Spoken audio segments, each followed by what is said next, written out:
मगाशी एवढी नावं सांगितली आणि ती सगळी नावं ऐकल्यावर माझं मानखटावचं स्थान कुठं मला शोधायला लागत होतं. मी एक मानखटाव तालुक्याचा दुष्काळी भागातला, म्हणजे ज्याला इतिहास नाही, भूगोल नाही, माझे वडील आमदार नाही, खासदार नाही, परंतु या सगळ्या राजे महाराजांच्या संस्थानिकांच्या घराण्यामध्ये एक शेतकऱ्याचं पगड उठतं आणि मानखटावसारख्या दुष्काळी भागामध्ये दुष्काळ मुक्तीचा संकल्प करतं, लोकांच्या समोर जातं, लोकांना विश्वास देतं आणि समाजकारणाला, राजकारणाला सुरुवात करतं. 2009-7 साली मी ती सुरुवात केली. पहिल्या निवडणुकीला जिल्हा परिषद सदस्य झालो. तेव्हापासून माझा संघर्ष चालू आहे. आपण तुम्ही सांगितलं संघर्ष आहे, पण माझा एवढा संघर्ष तुम्हाला नाही आहे.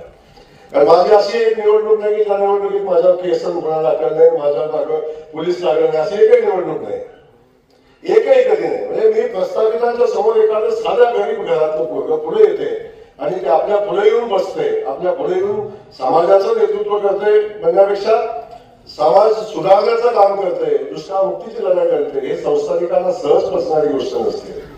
आणि तेव्हा जो माझा झालेला संघर्ष आहे ती एक वेगळी गाथा आहे. म्हणजे सावित्रीबाईंनी ज्यावेळी संघर्ष केला त्याचा खूप त्यांच्या पायाची धूळ पण आपण नाही आहे, परंतु हा प्रचंड मोठा संघर्ष आहे. 2009 पासून झालेला संघर्ष.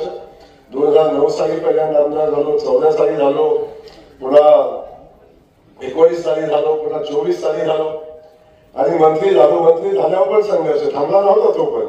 तेव्हा पण मंत्रीपद घालवण्यासाठी सगळ्या व्यक्तीला कामाला लागलेल्या होत्या. त्यामुळं आमदार व्हायच्या अगोदर, आमदार झाल्यानंतर, मंत्री झाल्यानंतर हे कधी हा संघर्ष थांबला नाही. पण एक संकल्प केलेला होता की माझ्या मानखटावच्या मातीला मला दुष्काळमुक्त करायचं आहे. आणि मला सांगताना वाटतं की मी पहिल्यांदा आमदार झालो तेव्हा जानेवारी महिना आला, तालुक्यात बाहेर देतो अशा पद्धतीचं काम त्या तालुक्यात उभं राहिले. असा जयकुमार गोरे पुन्हा निवडून येत नाही. हे काम उभं करत असताना आज मी या निवडणुकीत मी शेवटचं सांगितलंय की इथून पुढं कुठली निवडणूक मी पाणी प्रश्नावर लढणार नाही. राहिलेल्या 30% भागाला सुद्धा फक्त 2च गाव आहेत जे खूप उंच डोंगरावर आहेत, जिथं पाणी देणं मुश्किल आहे. बाकी 100% भागात पाणी दिल्याशिवाय 2029ची निवडणूक लढवायची नाही, हाही संकल्प मी या ठिकाणी केला. हा संकल्प करून काम केलं. पृथ्वीच्या अंतापर्यंत ज्याला आपण जाणते राजे म्हणून आमच्या लोकांनी दगडाला उभं केलं ते मतदान केलं. म्हणजे आमच्या लोकांच्या मनामध्ये असं ठासून भरलेलं होतं की पृथ्वीच्या अंतापर्यंत तिथं पाणी येणार नाही. तेव्हा आमच्या लोकांनी पाणी मागायचं सोडूनच दिलं होतं, कारण येणारच नाही. आमची लोक म्हणाले सभा मंडप द्या, रस्ता द्या, काही एसटी द्या, याच्या पलीकडची आमची मागणीच नव्हती काय. आणि फार तर आम्हाला पिण्याच्या पाण्याला टँकर द्या, याच्या पुढची मागणी नव्हती. एवढा प्रचंड दुष्काळ असणाऱ्या तालुक्यात कधी पाण्यासाठी मोठं आंदोलन उभंच नाही राहिलं. महात्मा फुले, महात्मा गांधी असं त्यांना अनेकदा म्हणतो आपण भारतरत्न पुरस्कार दिला पाहिजे, अवश्य दिला पाहिजे. आपण अनेक वर्षापासूनची आपली मागणी आहे की महात्मा ज्योतिबा फुलेंना भारतरत्न पुरस्कार मिळाला पाहिजे. तर माझं ठाम मत आहे, असं मागून घ्यायचा विषयच नाही पाहिजे. किती दिवस आपण मागणार आहे या सगळ्या गोष्टी. त्यामुळं आपण प्रयत्न करतो, प्रयत्न करतो. आपण अनेकदा संसदेमध्ये मांडतो, आम्ही अनेकदा सगळ्या गोष्टी मांडत असतो. आता मागामागी बंद केली पाहिजे या मताचा मी आहे. आज जे आपल्या अधिकाराच्या हक्काचं आहे ते मिळवण्यासाठी संघर्षाची भूमिका आपल्याला घ्यायला लागेल अशी परिस्थिती अनेकदा निर्माण होते. पण मी खास करून आज सांगेन हे महात्मा फुले आप्पा कलगुणचे, त्यांचं मूळ गाव कलगुण, त्यांचं मूळ आडनाव गोरे.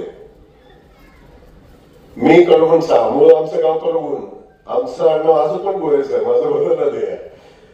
पण मूळ महात्मा फुलेंचं जिथून जे कुटुंब होतं ते कलगुणचं होतं. कलगुण मधून ते कुटुंब विस्थापित झालं आणि उद्योग व्यवसायाच्या निमित्तानं आपण बघतो ते कुटुंब इकडं आलं.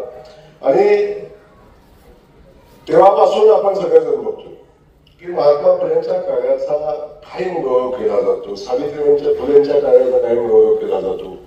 प्रत्येक वर्षी जयंती आली की या सगळ्या कार्यक्रम चालू राहतो.